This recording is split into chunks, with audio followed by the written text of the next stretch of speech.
Olá, profissionais de SMS, eu sou a Janaína, faço parte do Grupo Share e nós faremos 2 vídeos sobre a modernização das NRs.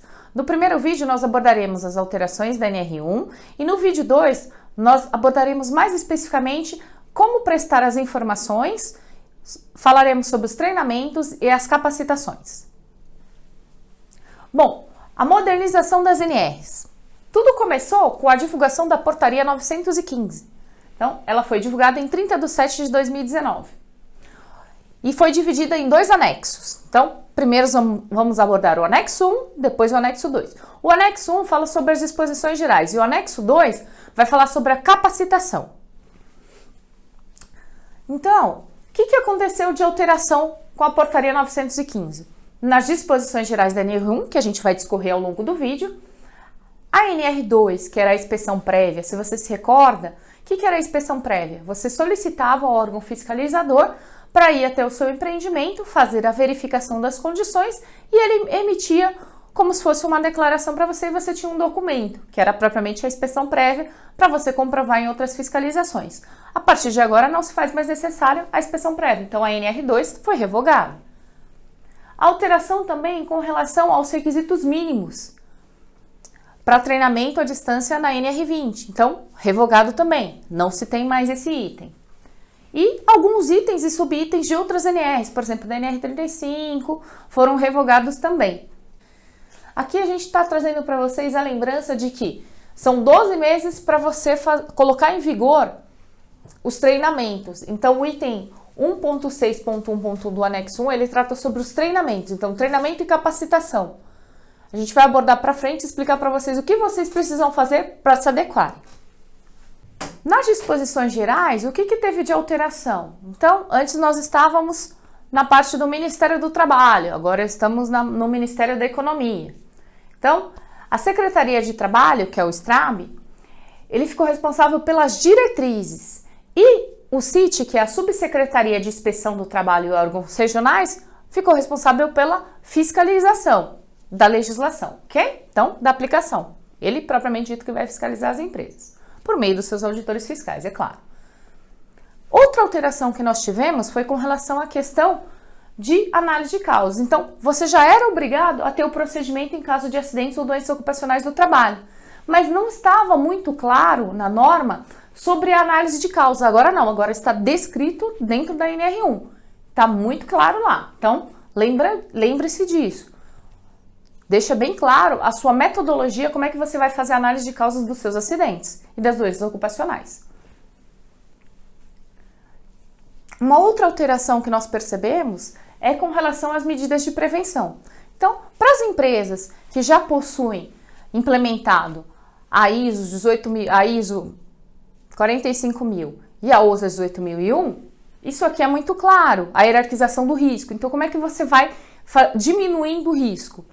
Tá? Para as outras empresas que não têm essa certificação, isso entrou agora na norma. Então, como é que a gente faz a hierarquização de medidas de controle? Primeiro, você trabalha na eliminação do risco. Não deu para eliminar, porque é intrínseco do seu processo, você vem para substituição. Então, tenta mexer no seu processo para ver se você consegue substituir ou minimizar o seu risco. A ideia é essa, é sempre reduzir. Não foi possível, você entra na parte de engenharia, que é justamente na parte de equipamento de proteção coletivo. Então, você vai tratar o todo. Então, seja sistema de exaustão, sistemas de ventilação, né, tudo aquilo que é para o coletivo, tá? Normalmente requerem investimentos.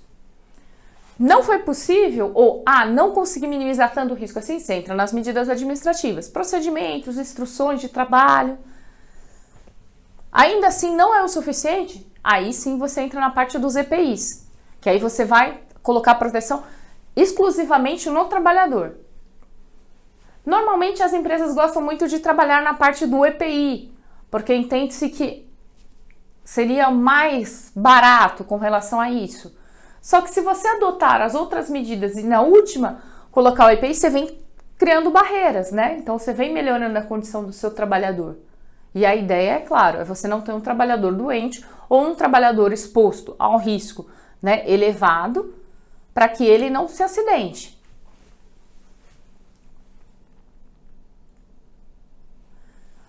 Uma outra alteração que nós podemos ver é com relação à nomenclatura. Então, Dentro da NR1 no anexo 1, o que ele traz? Ele traz muita abordagem sobre empregado e trabalhador.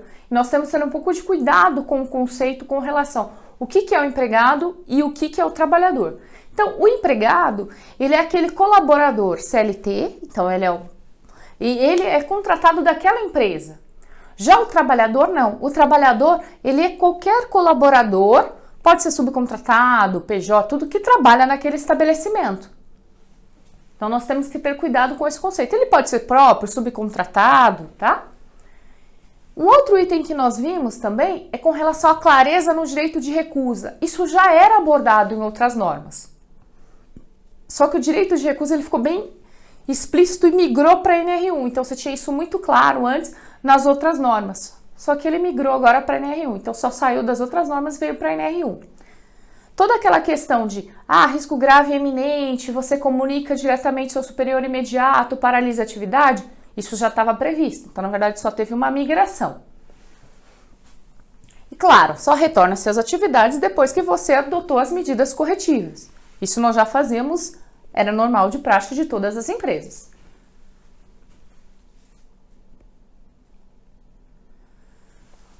Uma outra alteração que nós percebemos foi com relação à questão de informação dos riscos. Então, se você lembra na NR1 antiga, o que você tinha? Você tinha a ordem de serviço, onde você informava quais os riscos que o colaborador estava exposto, certo? Isso na admissão. Claro que nas mudanças de função, se tinha um risco ou outro, né, os profissionais de segurança, sempre orientando as empresas, ou reorientavam por meio de DDS, por meio de treinamentos avulsos, né? Agora ele traz muito claro que você precisa realmente, é obrigatório fazer na admissão ou na mudança de função. Quando? Quando você tem alteração do risco. Então, seja, alteração dos riscos ocupacionais, na parte de prevenção e controle. Então, mudou os tipos de prevenção e controle. Então, você migrou um colaborador de um departamento para outro e tem mudanças, por exemplo, sistemas de bloqueio, sistemas de proteção de máquinas e equipamentos, ele precisa ser treinado. Medidas adotadas pela organização. Então, outras medidas que a organização adote. Por exemplo, rotas de fuga daquele departamento, como é que funciona, o controle de acessos, tudo isso ele precisa ser treinado. Procedimento de emergência. Então, sistema de combate a incêndio, alarmes, onde estão os extintores, como é que funcionam os toques de alarme de incêndio, sistemas de botoeiras de emergência dos equipamentos, botão de emergência, as botoeiras de emergência que ficam nas instalações, tá? E procedimento de risco grave e iminente. Então, quando ele se sentir em risco grave e iminente, como é que ele tem que proceder? Então, isso antigamente ficava muito verbal, né? Agora precisa estar mais documentado com relação a isso. Vai registrar? Onde vai registrar? Como vai fazer? Como é que é o fluxo dessa comunicação? Então, para você demonstrar que você orientou o colaborador com relação à questão das mudanças dos riscos, os riscos que ele está exposto, quais são as medidas protetivas, como é que ele faz, como é que ele vai fazer se tiver uma emergência ali, como é que ele usa o direito dele de recusa, tudo isso tem que estar registrado. Você pode fazer por meio do treinamento, que já era o usual, por meio de DDS, lembrando que DDS pode ser físico ou pode ser eletrônico. Então, cópia física, eletrônico digitalizado, ou, se você quiser usar o sistema digital, como a gente está na era digital, sistema de gestão à vista, quadro de gestão à vista, corre listas de presença, registros fotográficos. Bom, pessoal, a gente está chegando ao final do nosso vídeo. Eu espero que vocês tenham gostado. O próximo vídeo nós vamos falar sobre prestação de informações e treinamentos. Não se esqueça de se inscrever no nosso canal, dar aquela curtida e marcar o sininho para você ser avisado dos próximos vídeos. Acesse o nosso site www.gruposhare.com.br, nos siga no LinkedIn e no Facebook. Grupo Share, compartilhando conhecimento.